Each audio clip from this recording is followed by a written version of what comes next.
So here we are trying to connect these pitches to the violin fretboard and then eventually play them. And then that will support the learning of our first piece. So let's look at these pitches here. We have G, A, B, C, D, E, F sharp, and G. If you don't know how to name those yet, don't worry about it. We'll come back to it. But what I would encourage you to do is try to remember what each of these notes look like for now. You can keep this next to you though as you're learning pieces and use this as a guideline. So what I would like you to do is to connect each of these notes to where they would be on the fretboard up here. Okay, let's see if we can get them both in there. So here's our G string, our D string, our A string, and our E string. And that fretboard, of course, coincides with, oops, okay, that fretboard coincides with this fretboard. Okay, so there's our G, our D, our A, and our E. You'll have pieces of tape on here, so as you put your fingers down, they will go where the places of the tape are. Okay, so back to this. What I'd actually like you to do is to circle this G, and where is this? You would connect it up here, and you'd write a circle like that.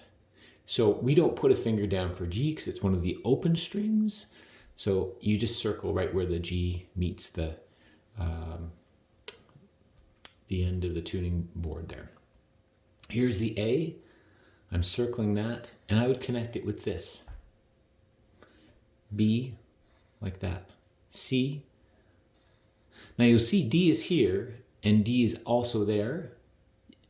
You can play it with your fourth finger, or you can actually play it as an open string. So you have two choices depending on the artist. E is here, F sharp is here, and G is here. And that's as far as we will go today. You'll notice that each of these show a finger. So when you go to play the A, you would use your first finger. B, you'd use your second finger. C, third finger.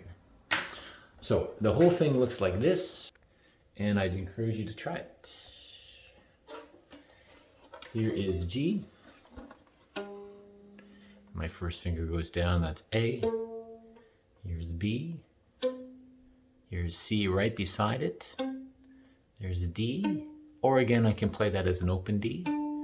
Here's my E, F sharp, G. And that's as far as we go today. Now, it's important to be able to between the different ways. So sometimes different ways of interpreting this information.